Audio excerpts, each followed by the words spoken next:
Bueno, familia, los invito para que oremos por la predicación y nos pongamos en las manos del Señor. Amén. Padre, gracias, Señor, te damos porque hasta el día de hoy has sido paciente con nosotros, misericordioso, y por tu palabra, Señor. Gracias porque tus propósitos eternos se han dado a conocer por medio de las Escrituras, y ayúdanos a reconocer que el cielo y la tierra pasarán, pero que tu palabra nunca pasará, Señor. Ayúdame, Padre, para poder predicar tu palabra. Me pongo en tus manos y pongo tu iglesia en tus manos, porque es tuya. Te pido que le abras a las personas el entendimiento para que podamos estar atentos y podamos adorarte, por cuanto no solamente conocemos y alimentamos el conocimiento, sino también porque salimos de la iglesia entendidos, dispuestos a adorarte. Gracias, Señor. Quedamos en tus manos, en Cristo Jesús. Amén y amén. Bueno, familia, pueden tomar su lugar. Los invito para que abran la Biblia en Efesios capítulo 3, en el versículo 1. Efesios capítulo 3, el apóstol Pablo escribiendo a la iglesia en Éfeso. Este texto, más bien esta predicación, la hemos titulado La multiforme sabiduría de Dios dada a conocer por la iglesia. Nuevamente, la multiforme sabiduría de Dios dada a conocer por la iglesia. Cuando nosotros, antes de ir al texto, digo esto de manera introductoria, cuando pensamos en un título como este, pues primero nos da a entender de que Dios es demasiado sabio, que su sabiduría sobrepasa nuestro conocimiento, y esto simplemente escuchar esto nos debería permitir vivir confiados en las manos del Señor. Una de las cosas que el Señor le dice al pueblo de Israel o a Judá es: ustedes han pecado y necesitan ir a la cautividad. Eso está en Jeremías capítulo 29. Y a lo mejor cuando leemos eso, uno dice: pero ¿cómo que necesitan ir a la cautividad? De hecho, el mismo pueblo, cuando usted lee Jeremías 29, usted se da cuenta que el mismo pueblo como que le parece extraño y le dice: ¿cómo tú nos vas a entregar en las manos de nuestros enemigos? Y el Señor dice: pues sí, pues fíjese que sí. En Jeremías 29:11 dice: porque yo sé los pensamientos que tengo acerca de ustedes, pensamientos de bien y no de mal. Entre otras cosas, somos demasiado, a lo mejor el hombre se ha elevado tanto su orgullo que tiene la capacidad de mirar a los ojos a Dios y cuestionarle sus decisiones. Y Dios, mientras tanto, siendo muy humilde, le da explicaciones al hombre. Yo digo: pero no tendrías que hacerlo, pero Dios lo da. Y dice en Jeremías 29, el 13, versículo 13, dice: porque entonces cuando vuelvan, ustedes me buscarán con todo su corazón y entonces me buscarán con toda su alma. Y pasaron los 70 años de la cautividad, y justamente eso fue lo que sucedió. El pueblo venía de estar comiendo estiércol y vino en las manos de Zorobabel, de Esdras, de Nehemías. Y cuando regresaron empezaron a llorar y a decirle: Señor, te hubiéramos escuchado. Pues bueno, hay muchos pasajes como esos que nos muestran cómo Dios es sabio y cómo nosotros en algunos momentos somos tan osados de mirar a Dios y decirle: hey, ¿por qué haces esto? Tranquilos. Pues bueno, la multiforme sabiduría de Dios, cuando nosotros pensamos en esto, es porque Dios en medio de su sabiduría tiene un sinnúmero de formas, de ideas, de planes que están enrutados. Y es interesante porque cuando leemos desde Génesis capítulo 3, bueno, capítulo 1, más atrás, vemos cómo Dios ha dispuesto todo un plan. A lo mejor usted dirá, pero ¿cómo entender el Dios del Antiguo Testamento y el Dios del Nuevo Testamento? Pues bueno, Jesucristo, leíamos en Colosenses capítulo 1, dice, Él es la imagen del Dios invisible. Entonces, podemos entonces decir que Jesucristo, el Dios revelado en el Nuevo Testamento, es el mismo Dios que en tiempos anteriores había estado como invisible. Había estado al margen, había estado cercano, pero que cuando Moisés le dijo, hey, déjame ver quién es que me habla, y el Señor le dice, pues bueno, si yo a lo mejor permitiera eso, caerías allí muerto. Y entonces, bueno, métete a esa peña y yo voy a pasar. Y por allá le vio, dice la escritura, como una porción de la espalda. Esto, pues obviamente, es algo a lo que la Biblia le da como forma, pero Dios obviamente pues es un Dios invisible, es espíritu. Y digo esto, ¿por qué? Porque cuando leemos la Biblia debemos leerla entendiendo que Dios todo el tiempo fue revelando un plan. ¿Están conmigo? ¿Por qué Dios escogió a Israel? Porque escogiendo a Israel, Él tenía en su mente y en su sabiduría un plan y una meta donde llegar. Cuando nosotros encontramos entonces a Jesucristo en el Nuevo Testamento, encontramos que ese Dios poderoso que se empezó a dar a conocer no solamente a Israel, sino a todas las naciones en las cuales estaba rodeado Israel, tipo Nínive. Si ustedes recuerdan Nínive, cuando Jonás va a Nínive a predicar, Nínive era una ciudad gentil y era la capital del ejército asirio. Eran muy malos. Así que Dios no solamente se da a conocer al pueblo de Israel en el Antiguo Testamento, sino a todas las naciones que estaban en ese momento. Cuando van a la tierra de Canaán con los filisteos conocen a Dios de Israel. Pero Dios ahí venía entretejiendo su plan. Ahí venía el Señor entretejiendo su plan cuando llama a David, cuando en los tiempos de Salomón, cuando el reino se divide, cuando empiezan los profetas a hablar, todo el tiempo Dios estaba detrás del escenario, moviendo las fichas para terminar en un plan. Ahora quiero, por favor, detenerme en algo, y es la iglesia. ¿Sabe usted qué es la iglesia? ¿Sabe usted cuál es la función de la iglesia? ¿Sabe usted por qué se reúne?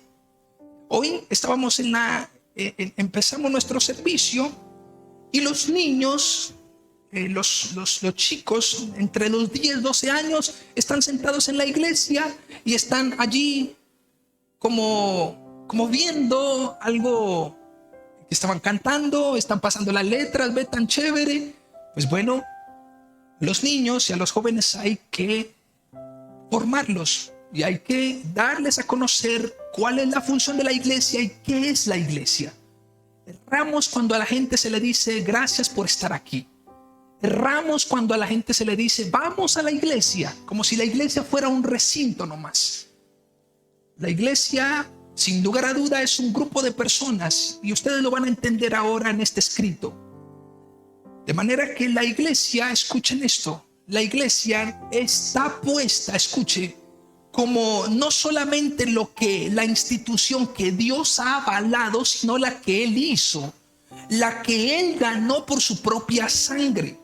En Hechos capítulo 20, 28, y estoy dando un breve escenario introductorio, porque el Señor dice, ustedes Dios los ha llamado para que sean obispos, para que apacienten la iglesia que Él ganó por su propia sangre.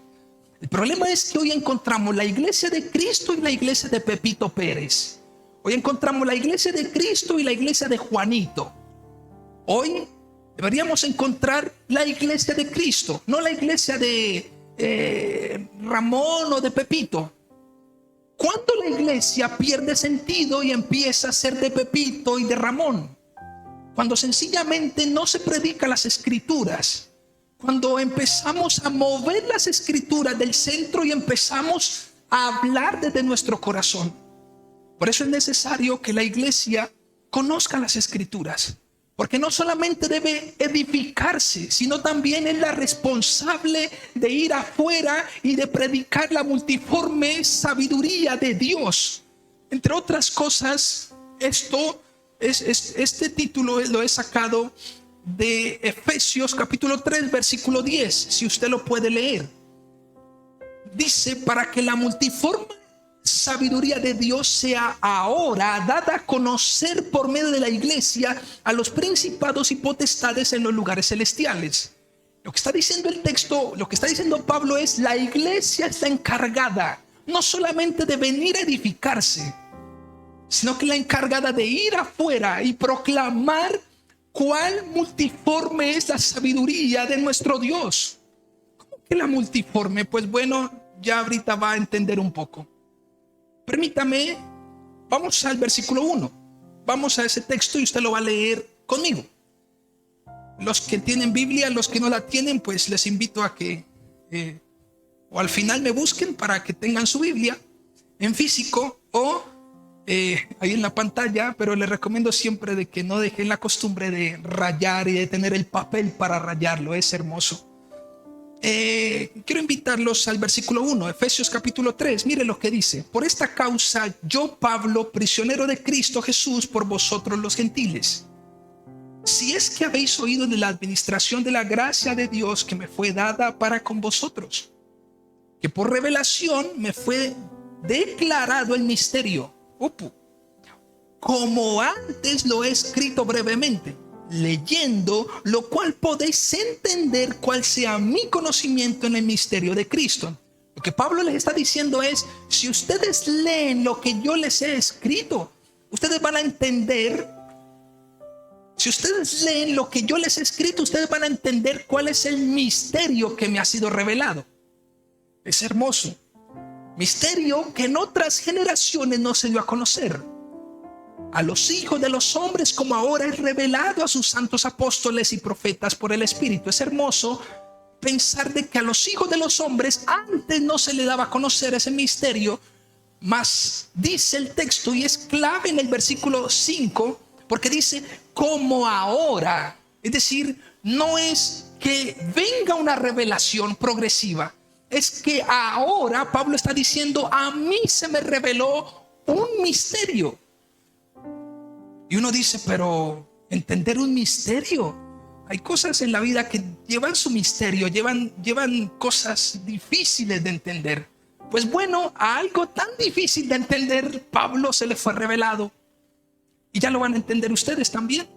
Que Dios nos ayude. Dice que los gentiles son coherederos y miembros del mismo cuerpo y copartícipes de la promesa en Cristo Jesús por medio del evangelio. Wow.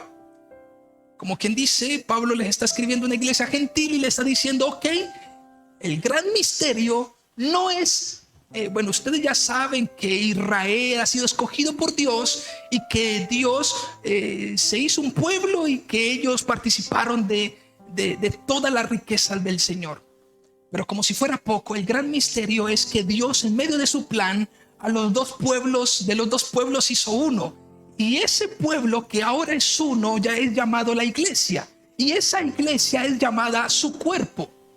Cuando leemos el Antiguo Testamento, y quiero revolverme a la predicación anterior del domingo anterior, cuando vemos que Dios siempre tenía una preferencia por los judíos. De hecho, cuando Jesucristo viene a la tierra, el Señor Jesús le dice a los discípulos: hey, no vayan por camino de gentiles, no vayan por estos lados, vayan, busquen las ovejas de la casa de Israel, vayan por ellos. Y entonces los discípulos se fueron. Y entonces algunos dirán: pero eso, Dios tiene una rosca, ¿no? Tiene una preferencia por esta gente. ¿Qué hicieron ellos para que los prefirieras? Realmente no hicieron nada. Abraham, en Génesis capítulo 12, Abraham fue llamado de Ur de los Caldeos, y de Abraham Dios hizo una nación. No fue porque Abraham era el más sarco, el más hermoso, el más capaz. Era un hombre común y corriente, donde empezó a caminar en fe con el Señor, y eso le fue contado por justicia. De ahí salió la familia. Luego Pablo, lo van a ver ahora, luego Pablo lo revela en Gálatas. Es este misterio hermoso, pero a donde quiero ir es que Dios no tenía una preferencia con Israel. Lo que Pablo está diciendo es ese misterio y lo grandioso y la sabiduría de Dios está en que Dios había escogido a este pueblo, le dio unas leyes y les dijo que las cumplieran.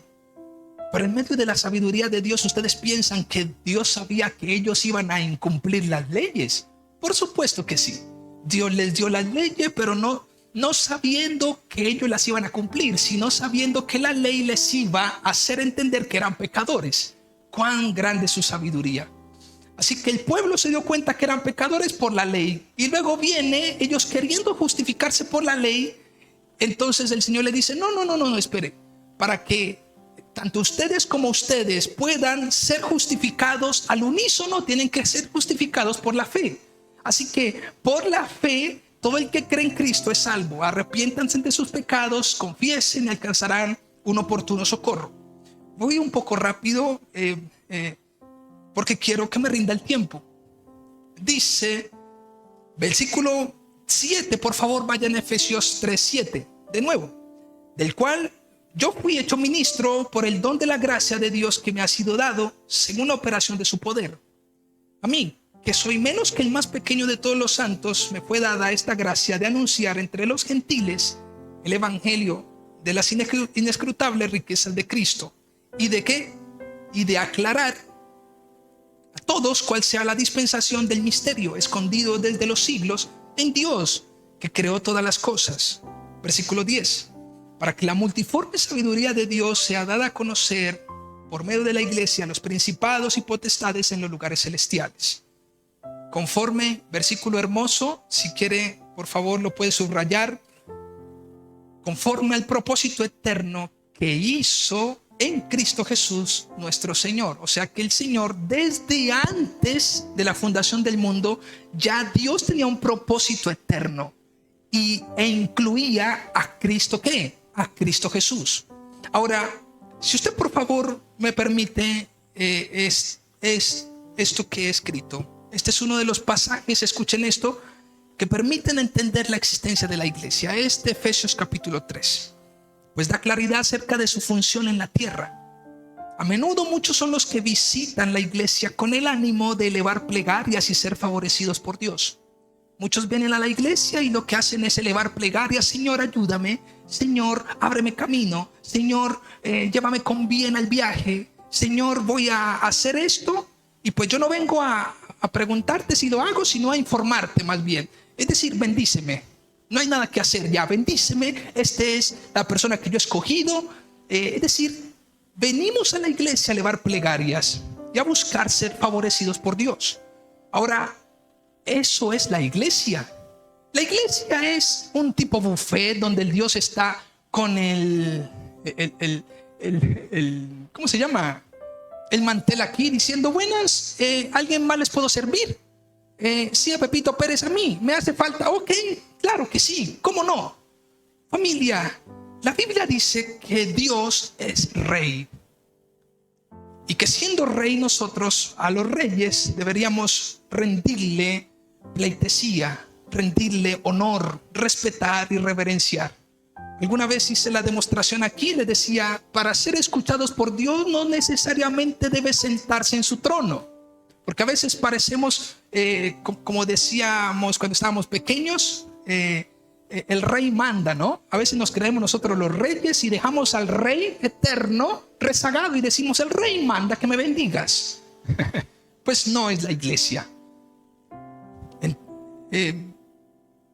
Muchos pensarán que simplemente es parte de la sociedad, escuchen esto, como necesidad para satisfacer un deseo religioso y fortalecer la espiritualidad. No, yo voy a la iglesia para fortalecer la espiritualidad, no, porque pues yo, la verdad es que yo rezo, yo hago muchas cosas, soy muy cercano a Dios y tan cercano que pues, y bueno, y tú crees como dice la escritura, tú te comprometes con la iglesia, tú eres fiel a la iglesia. Pues no, pero pues yo soy cercano. Simplemente buscan espiritualidad. Dicen la paz, algunos buscan la paz interior. la sensación propia de tranquilidad y la meditación reflexiva de actos u obras realizadas. Vienen a la iglesia, ay sí, pues yo no, y inclinan el rostro y se dan golpes en el pecho, y sí, está bien, pues por mi culpa, sí, pero no hay cambios. ¿Será que la iglesia es simplemente para un lugar, un recinto reflexivo para decir, wow, me equivoqué? ¿Será que la iglesia es simplemente para buscar paz interior? ¿Será que la iglesia es simplemente para ser favorecidos por Dios? ¿Es simplemente para satisfacer un deseo religioso? Hoy parece que los jóvenes están de moda venir a la iglesia. Pero ¿es la iglesia aquello que las personas hoy tienen en su cabeza? ¿Para qué está la iglesia en la tierra? ¿Por qué la iglesia? Durante años el mensaje insípido de la iglesia tradicional abrió las puertas a simpatizantes sin ninguna intención de estorbarles el pecado. Entre otras cosas, abrieron sus puertas y simplemente se sentaron y nadie les estorbó el pecado. Simpatizantes, pero también abrieron la iglesia, abrieron las puertas de la iglesia.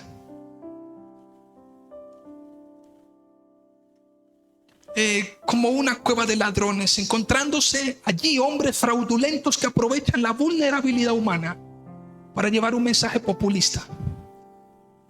Hoy tenemos mayoritariamente una percepción de la iglesia diferente a lo que enseña la Biblia. Hoy muchos se sientan en las bancas de la iglesia no para ser edificados, sino para cumplir con una rutina establecida. Recuerdo yo una vez que yo tenía un paciente y visité en una casa al paciente. El paciente tenía una discapacidad y la señora me dice esto, que lo copié aquí mismo. Recuerdo, dice, la señora decía: voy a la Milagrosa por sanidad para mi hijo, a la iglesia de Juan Pepito por liberación para todos en casa, y me reúno con un señor que me enseña trucos para protección de la casa. De hecho, su hijo tenía una condición de discapacidad y tenía un talego pequeño en el pecho y un cinturón amarrado en su cintura. Un cinturón amarrado aquí en la cinturita, ¿sí? Un cinturón amarrado en la cintura. Ahora, me pregunto si esta señora era libre, haciendo una mezcla de todo, y simplemente visitaba la iglesia como una simple simpatizante, o era realmente un creyente en Jesucristo que perseguía la voluntad de su Padre.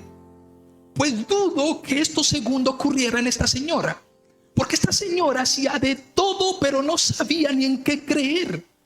En su casa había gallinas, gallos, olía de todo, a riegos, y esto no con el ánimo de juzgar, sino porque nosotros visitamos la iglesia y entonces parecemos como si esto fuera un abanico abierto. Pues familia,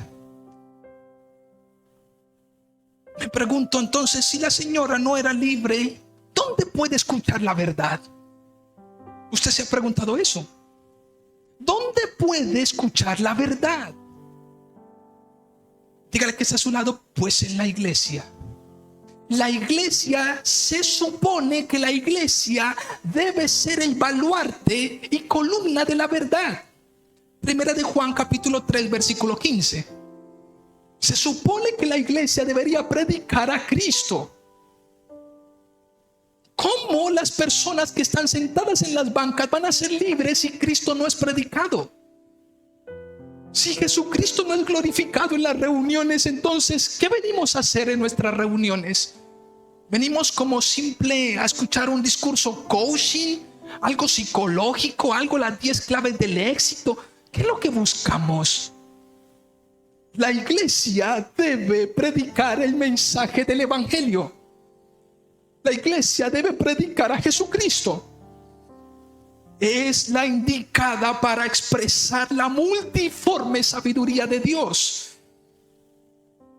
Por medio de la iglesia, los principados y potestades en los lugares celestiales, versículo 11, conforme al propósito eterno que hizo en Cristo Jesús nuestro Señor. Históricamente, el mismo estado, esto es muy preocupante y espero que por favor presten atención. El mismo estado y la sociedad civil ha tomado atribuciones de la iglesia. muy delicado, porque la misma lo ha permitido. Escuchamos de procesos formativos ofrecidos por el Estado para certificar a ministros para que sean competentes. Ahora el Estado quiere certificar pastores y decir quién es el que debe predicar y quién no. ¿Qué formación teológica puede dar el Estado cuando no conocen a Cristo? ¿Acaso los pastores no deben empezar sus sermones desde la Biblia, familia? ¿O es desde discursos y planes y proyectos y sermones que le da el Estado? Pues no. Históricamente, por eso digo que el Estado ha estado manipulando y ha metido mano en la iglesia, y esto no se puede permitir. Y les digo esto porque en Alemania, en Inglaterra, aquellas personas, la iglesia misma era del Estado. Era una iglesia del Estado. Ahora ya la iglesia tradicional ya pasó de ser católica a tener un Estado como tal. La iglesia perdió su rumbo. Pero como Dios es abundante en gracia, Él siempre ha conservado un remanente. Y escuchen esto, por favor. Escuchamos de iglesias subsidiadas por el Estado. Delicado. Porque cuando usted deja que la iglesia sea subsidiada por el Estado, entonces el Estado tendrá atribuciones en la iglesia. La iglesia, ellos necesitan de Jesucristo, quien predica la iglesia. No, la iglesia necesita del Estado. La iglesia es el modelo, es la esposa, es el cordero, es el cuerpo de Cristo. Esa iglesia es nación santa, real sacerdocio, es un pueblo adquirido por Dios. La iglesia está llamada a ser un pueblo santo de Dios. ¿Están conmigo? El Estado dice, escuchamos de iglesias subsidiadas por el Estado, de iglesias comprometidas en causa de políticos, iglesias deudoras de favores recibidos por narcotraficantes. Por otro lado, encontramos iglesias con púlpitos autoritativos y dictatoriales, cuyo régimen está lejos de las Escrituras. Encontramos iglesias con bancas silenciosas. Esto es lo más grave. Encontramos iglesias con bancas silenciosas, donde está prohibido hablar del ungido, del apóstol o del profeta, aun si es reprochable su proceder. Si el apóstol está haciendo algo malo, ¿por qué no hablar? ¿Quién de las bancas se levanta y dice: es que usted está predicando otro evangelio? ¿Dónde está el celo de quienes van a la iglesia? ¿Acaso entienden realmente lo que es la iglesia? ¿Acaso entienden ustedes y acaso entienden las personas que la iglesia es competencia de todos? Es nuestra familia, es lo que nosotros debemos cuidar. ¿Están conmigo? Es que el pastor es el que tiene que cuidar la iglesia. Pues no. La iglesia la cuidan todos los que hacen parte de la misma. Si usted ama la iglesia de Cristo, entonces usted estará activo en poder estorbar el pecado de los hermanos. Pastor, ¿pero por qué dices eso? Primera de Corintios capítulo 5. Allí lo dice.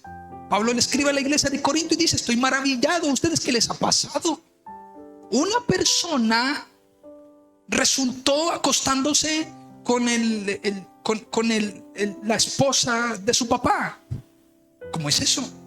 Y nadie de ustedes fue capaz de decirlo. Pues Pablo le está diciendo no solamente al pastor, le está escribiendo la carta no al pastor, le está escribiendo la carta a la iglesia, le está diciendo: iglesia, ustedes no deben ser silenciosos.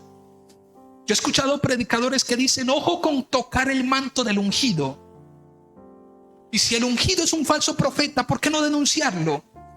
¿Por qué, si en la iglesia se está diciendo una herejía, por qué tolerar esto? Debemos tener celo por la iglesia del Señor. Cuando el Señor vino en Juan capítulo 2, Él volcó las mesas del templo y les dijo: ustedes han convertido mi casa en una mercadería, cuando la casa de Dios debería ser una casa de oración. Familia, que Dios nos ayude. La lista podrá ser larga si nos detenemos a considerar aspectos negativos. Sin embargo, entender que no hay iglesia perfecta es vital. Ay, pastor, o sea que usted está en la iglesia perfecta. Pues no. Pues no. Pero escuchen esto, por favor.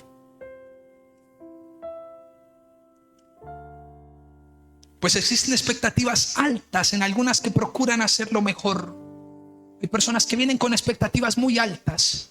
Es que yo quiero un pastor que esté todo el tiempo conmigo y que me pastoree y que me llame todo el tiempo y que cuando yo lo invite a los cumpleaños vaya.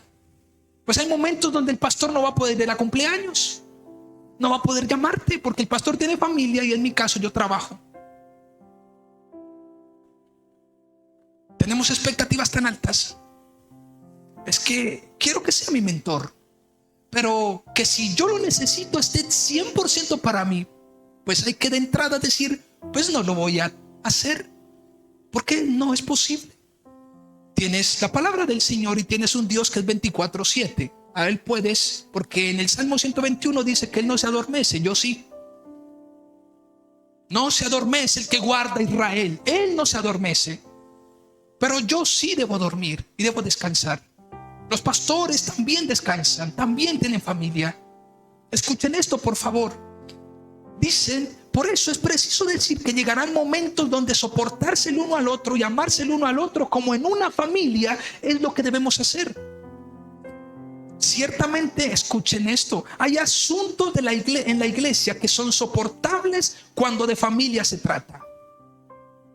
Piense, por favor, en que usted está sentado en la mesa con su familia y alguien de la familia toma el teléfono y empieza a chatear y todos allí, y usted empieza a chatear y han pasado 15 minutos, su sopa se enfrió y usted dice, hey, por favor, suelta ya eso, come. Pues les cuento que a mí me pasó, pues no 15 minutos, pero sí lo cogí un minuto. Un paciente que me invitó, a una familia que me invitó a almorzar, yo estaba allí y cogí el teléfono y empecé a chatear. Y el señor y la señora pararon de comer y me quedaron mirando. Yo como que, ¿por qué tanto silencio? Cuando resulta que me estaban mirando a mí, estaban esperando que yo terminara. Me dijo, cuando nosotros almorzamos aquí en casa no tomamos el teléfono. Por favor, respeta. Por Dios. Me provocó que me tragara la tierra. Como que ábrete y trágame, por favor. Yo no quiero estar aquí. Aprendí. Piensa en una familia que hay asuntos que se pueden soportar. Hay otros que no. Hay asuntos donde usted dice, pues bueno, por favor el teléfono. Pero hay asuntos en familia que no se pueden soportar. Por ejemplo, la violencia. Cuando ya un hombre violenta con su esposa, cuando una esposa violenta con su esposo, cuando vienen situaciones desbordadas en familia, ahí hay que ¿qué? Espere un momento, porque esto no es fácil de soportar. Así que escuchen, hay asuntos en la iglesia que son soportables. Pero cuando en extremo se pierden los límites, entonces no será posible la tolerancia y la solidaridad. Mateo 18 y 1 Corintios 5. Es más, Mateo 18 dice, si alguien en la iglesia se le advierte y se le dice, mi hermano, creo que usted hace parte de nuestra membresía, pero usted está haciendo esto. No, pues no, pastor, yo me arrepiento y yo voy a cambiar. Ok, listo, sigues siendo parte de nosotros, seguimos siendo amigos. Pero, ok, ¿lo vas a cambiar? Sí, voy a cambiar. Y pasa el otro momento y entonces, ok, ¿vas a cambiar? No, pues sí voy a cambiar, pero no cambia, sigue peor. Dice la palabra en Mateo 18, pues sáquelo al frente y que la iglesia misma lo reconozca y expúlselo de la iglesia. Expúlselo, porque no es parte de ustedes. Si alguien viene acá y predica y dice que Jesucristo no vino en carne y que no resucitó de entre los muertos, ¿ustedes qué harán? ¿Lo dejarán que se predique cada 8 días? Pues no. ¿Deberían qué? O decirle, mi hermano, o cambia la predicación o tienes que salir de la iglesia. Pero ¿por qué ustedes son como muy exclusivos? Pues la Biblia dice que debemos ser celosos con la iglesia. Y que si es el comportamiento de un gentil, entonces sáquenlo y denlo como publicano y gentil, porque nunca hizo parte de ustedes. Ahora, tolerar una canción en la congregación porque es muy lenta su ritmo, eso se puede tolerar, ¿no les parece? Un hombre o una mujer arrepentido por el pecado cometido: pastor, me da vergüenza con la congregación, pero ellos saben que yo cometí un pecado, que he fallado, pero quiero cambiar. La iglesia a ese hombre debería ¿qué? Debería abrazarlo y debería restaurarlo y debería llevarlo hacia adelante para que busque adorar al Señor. La prolongación del tiempo de la predicación o las canciones: pastor, usted se está extendiendo mucho. ¿Eso es de soportar? Espero que sí. Es que usted se está extendiendo mucho de las canciones, ya tú sabes. Bueno, esto se puede tolerar y se puede hablar. La ausencia del pastor en tiempos difíciles, pero con la compañía de hermanos en la congregación. Pastor, usted no me llamó, ajá, pero te llamó fulana, sí, ok, listo. A veces nos volvemos dependientes de Pepito Pérez. No, es que si el pastor no me llama, si el pastor no me visita, si el pastor no ora por mí, nadie oró por mí. No, han orado 10.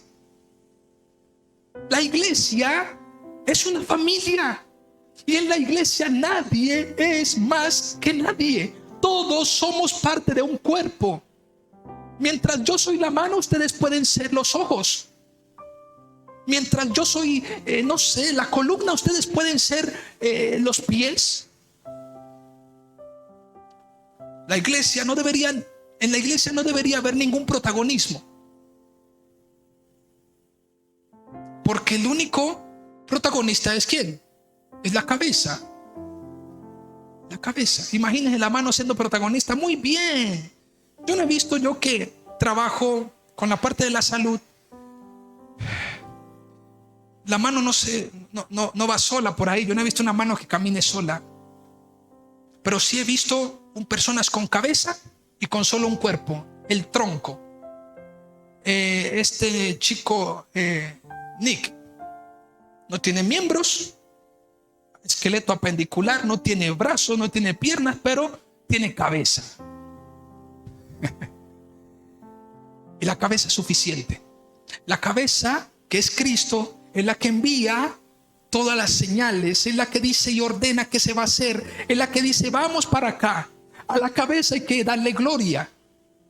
Por eso está bien que nos propongamos metas y sueños, pero siempre voy a ir en contravía. Creo que siempre me han escuchado en esto.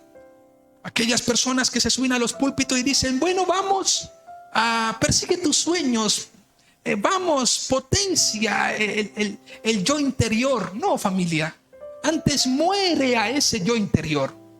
El que no se niegue a sí mismo y tome su cruz y me siga no puede ser mi discípulo.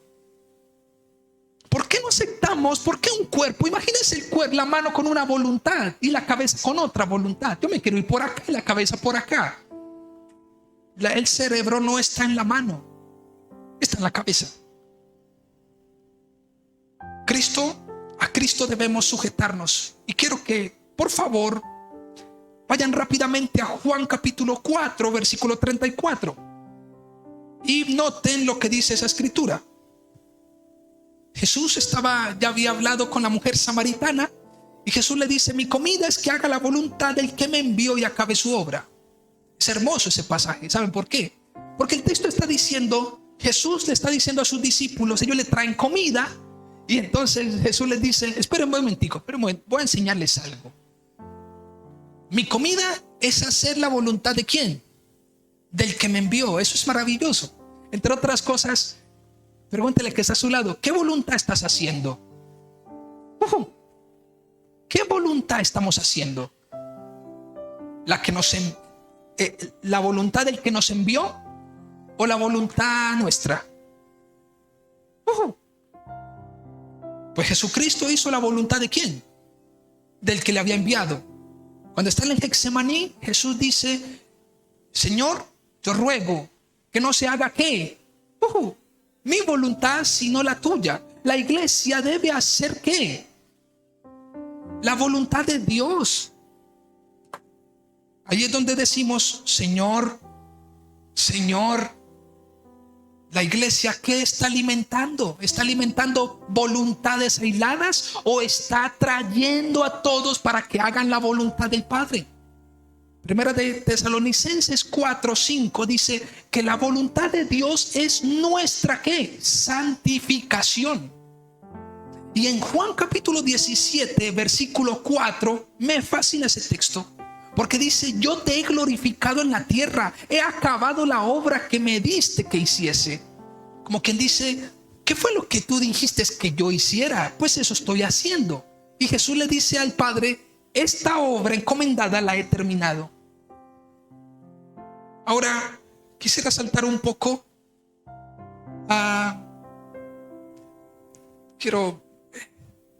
¿qué es la iglesia? ¿Y qué no es la iglesia? Primero voy a empezar con qué no es la iglesia. No es un club, no es un club social ni familiar, no es el lugar donde conseguimos amigos. Aunque hagamos amigos, no es el lugar donde ¿qué? Podemos ¿qué?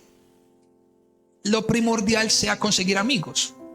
Pues vamos a un tertuliadero, ¿no les parece? Citémonos en otro lugar menos en la iglesia. No es un club. ¿Sabe? Un club, cuando uno se inscribe a un club o a una asociación, a usted le dan beneficios. Hay un libro que se llama escapa el nombre, se me escapó el nombre, y él toca en ese tema y dice, la iglesia no es un club, porque en el momento de que nosotros demos una retribución económica a la iglesia, hay personas que por dar un centavo en la iglesia piensan que tienen a lo mejor que se pueden atribuir aspectos a la iglesia, y no es así. Pastor, pero es que entonces me voy. Pues váyase, está bien. Si usted no coloca, si usted no hace, si usted, entonces yo no estoy aquí. Pues bueno, esta iglesia, qué bueno que lo digas, porque esta iglesia no es para ti. Esta iglesia es de Cristo, no de Pepito Pérez. Usted no compra acciones en la iglesia. No es un club ni social, ni familiar, ni étnico. Recibir un beneficio por pertenecer. No es una institución académica. ¿Están conmigo? No es que no es una institución académica. Wow, la iglesia. No, pues vamos allá para aprender. Ajá. No se convierta y verás. Conviértase y arrepiéntase al bendito evangelio de Jesucristo. Porque por eso tenemos muchos cabezones en el mundo. Porque están llenos de ¿qué? De conocimiento. Con tantos pergaminos, con tantos diplomas. La iglesia no es una institución académica, no es una ONG benéfica, no es un edificio físico, no es un grupo de autoayuda. La iglesia, escuchen esto, la iglesia me ayuda en lo que necesito, pero el evangelio no lo veo conveniente. Hay gente que, aunque usted no lo crea, piensa de esa manera. Pues la iglesia ciertamente me ayuda, pero pues el evangelio, pues todavía no es el tiempo. Es interesante. No es una institución religiosa, no es una organización ética. Ojo con esto. Donde se abraza lo moral, dejando al lado el evangelio. Mire, familia, para ir terminando, la iglesia no es en la iglesia no se enseña aspectos morales tan solo. Dios es un Dios moral, pero no vamos a la iglesia para aprender a ser respetuosos. No vamos a la iglesia a aprender a cómo soy un buen esposo. La base de un buen esposo no es aprender. Yo me acuerdo cuando una historia que decía, un profesor decía, pues bueno, había una vez un profesor que era muy bueno en ética y valores. Y ese profesor pues llegaba al tablero y explicaba los principios, explicaba tantas cosas que uno decía, wow. Y los niños quedaban allí como wow, ahora entendemos qué es el respeto, ahora entendemos qué es la solidaridad, ahora entendemos qué es la sinceridad y la paciencia. El profesor explicaba muy bien. Una vez salieron los chicos del colegio y se encontraron al profesor en toda la esquina, en un bar con una mujer que no era su esposa. Así que él hablaba de la seguridad, de la confianza, lo que nosotros podemos darle a las personas cuando actuamos bien. Pero había algo interesante, y es que cuando a él lo confrontaron y le dijeron: venga, ¿usted por qué está haciendo esto? Siendo un profesor de ética y valores. Le dijo: pues yo soy como una señal de tránsito. Yo le digo hacia dónde va, pero el hecho de que yo le diga hacia dónde va no quiere decir de que yo me mueva. Lo que quiere decir el profesor es: ok, ustedes entienden que yo estoy aquí para enseñar ética y valores, pero eso no quiere decir que yo lo aplique. Pues bueno, si nos vamos con esa idea, si venimos a la iglesia tan solo a aprender a ser morales, hay gente que es moralmente correcta. Escuchen esto: yo no mato un zancudo, pastor. Vea, yo no, en mi casa no se ha enterrado un zancudo, no ha visto un funeral de un zancudo por mi parte. En mi casa eso es, yo hago todo muy bien, yo hablo bien, yo trato a la gente bien, muy cordial, soy amable, soy esto, sí. Pero si no crees en el Señor Jesucristo, eres un pecador. Estás declarado como una persona enemiga de Dios. Romanos capítulo 5. ¿Cuántos me están siguiendo? Pastor, pero es que yo hago muy buenas obras, yo ayudo más bueno que María Teresa de Calcuta. Soy bueno y hablo bien, mejor dicho, muy bien. En todo lo, nadie tiene que decir nada de mí. Sí, ok. ¿Crees en el Señor Jesucristo? No, es que yo no soy religioso, la verdad. Ok. La Biblia dice que el que no cree en el Señor Jesucristo sea anatema, o sea que es un maldito, porque estás rechazando la bondad de Dios.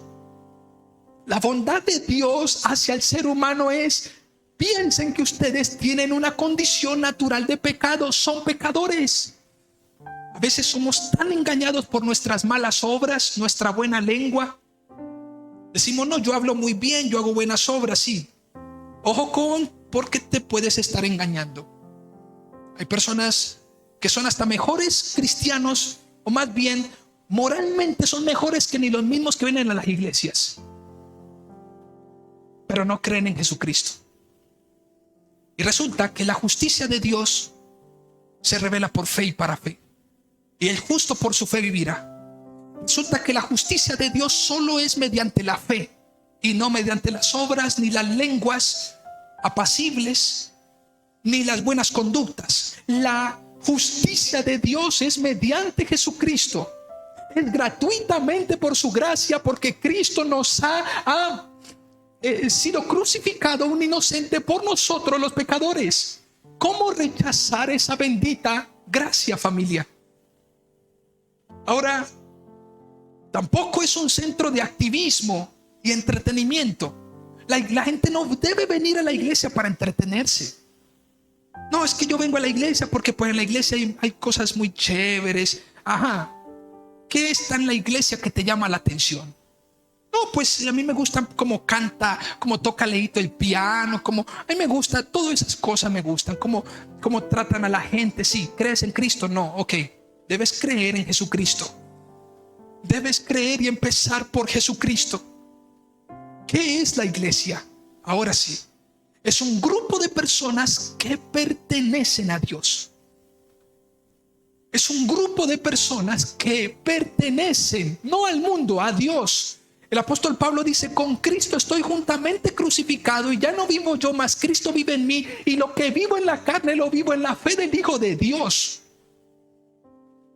Con Cristo estoy juntamente crucificado. En Gálatas 6:14 dice Pablo: el mundo me ha crucificado a mí y yo he crucificado al mundo. Entre otras cosas, las personas que son iglesia no pertenecen ni siquiera a ellas mismas. ¿Cómo así que no nos pertenecemos a nosotros mismos? No, porque por precio somos comprados. Éramos esclavos del pecado, pero el Señor Jesucristo nos compró a precio de sangre. Ahora le pertenecemos a Él. La iglesia es de Él. Es el pueblo de Dios. Son personas que buscan glorificar el nombre del Señor. ¿Qué es la iglesia? Personas que buscan glorificar el nombre del Señor en todo momento. En publicaciones, mire, hoy en día las publicaciones son una locura. Este teléfono, esto es una cosa loca. Uno se da cuenta sin querer. Uno va pasando y uno dice, ok.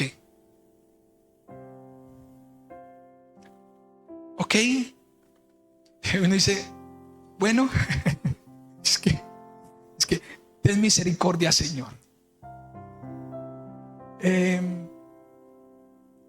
Son personas que buscan glorificar el nombre del Señor.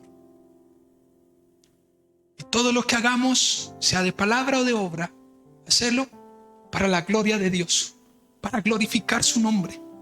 La iglesia son personas que tienen una identidad en Cristo. Permítame, por favor, si no somos de la iglesia, si no pertenecemos a Dios, pues entonces somos hijos ¿de quién? Del mismo diablo. Pastor, pero ¿por qué tan duro? Bueno, yo no. Jesucristo, cuando va de los judíos, y Jesús le dice, a mí me parece que ustedes son hijos de vuestro padre el diablo. Y ellos se dicen como que, ok, pero nos está insultando. Le digan, ok, sí, aunque les duela, eso es lo que ustedes son. Porque las obras del diablo, ¿qué hace? Dice la escritura. Familia, esto no es para condenar a nadie. Pastor, salí de la iglesia todo, wow, no, estoy enojado con el pastor. No, quiero que usted se reconcilie con Dios. Si ha pecado, y si no ha pecado, bendito sea el Señor. Siga adelante y ánimo, y vamos adelante como iglesia, porque somos llamados a anunciar y a dar a conocer la multiforme sabiduría de Dios. Otra de las cosas que es la iglesia es que la iglesia se reúne a cantar salmos e himnos en el nombre del Señor conforme a su palabra. Eso lo dice en el libro de Colosenses. Otra de las cosas es que se soportan y se aman unos a otros. Pastor, ¿hasta cuándo hay que soportar a este cristiano? ¿Hasta cuándo hay que perdonarlo? Hay que soportarlo, familia. Pero escuchen esto, el hecho de soportar a las personas no es el hecho de que sigan haciendo lo que están haciendo. Volvemos al ejemplo del comedor. El chico está con el teléfono, pues hay que exhortarlo y hay que confrontarlo. Si bien lo soportamos, pero bueno, hay que decirle también que, hey, por favor, tienes que movilizarte. Se soportan y se aman unos a otros. Otra de las cosas es que marchan haciendo la voluntad de Dios. Otra de las cosas es que procuran la santidad y el buen testimonio. El mundo les ha crucificado y ellos al mundo. La iglesia se reúne a orar. La iglesia por sus frutos es conocida y su carácter los distingue del mundo. Sus hogares dan testimonio. ¿Qué? ¿Sus qué? Primera de Corintios capítulo 3. Si alguno anhela obispado, buena obra desea. Pero si el que anhela obispado, buena obra desea, si no es marido de una sola mujer, si es dado al vino, si es pendenciero, si es una persona que tiene la lengua larga, si es una persona que no administra bien los recursos, si es una persona que no tiene en sujeción su casa, entonces todavía le falta carácter. Hay que demandar, y eso debería ser algo que nos motive, familia, a decir, Señor, yo quiero obedecerte, quiero honrarte, quiero ser fiel a ti, quiero que mi casa sea de testimonio. Y lo último es que quizás habrán muchas más, por supuesto, pero lo último es que viven esperanzados y con gozo en las dificultades. El cristiano se caracteriza por vivir gozoso, confiado, aun cuando vengan los peores momentos. Pero ¿por qué estás tan tranquilo? Todo lo puedo en Cristo que me fortalece. Él es mi fuerza. En Él estoy seguro. Él me consuela. Él me levanta. Soy su pueblo. Soy su hijo. Él me ha adoptado. Él me ha escogido. Qué gloria, qué bendición es esto. Por favor, vamos a terminar. Quiero que se ponga sobre sus pies, por favor. Y dentro de 8 días vamos a continuar. Obviamente estoy predicando Efesios, la carta a los Efesios. Y tener en cuenta simplemente estas consideraciones. Lo primero es que los gentiles, o sea, todo el pueblo que no es judío, son coherederos y miembros del mismo cuerpo. Eso lo dice en Efesios capítulo 3, en lo que leímos. Los gentiles son ¿qué? Coherederos y miembros del mismo cuerpo. ¿Cómo así? Claro, en la iglesia pueden haber negritos, blanquitos, ingleses, indios, altos, gorditos, flaquitos, de todo.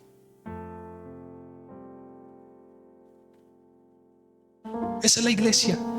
Todos los gentiles arrepentidos, que pongan sus ojos en Cristo, que acepten a Jesús, son coherederos y miembros del mismo cuerpo. Otra consideración es que son copartícipes de las promesas en Cristo Jesús por medio del Evangelio.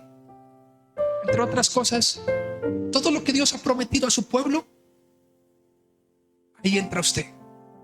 Si usted cree en el Señor Jesucristo, dice que si estamos en Cristo, todas las promesas que fueron dadas a Abraham, en ti serán benditas todas las familias de la tierra. Si creemos en el bendito Cristo del Evangelio, entonces nuestras casas, nuestros hogares, mi vida es bendecida por Dios. Soy coparticipante de sus promesas. Lo tercero es que el anuncio contiene las inescrutables riquezas de Cristo. El Evangelio contiene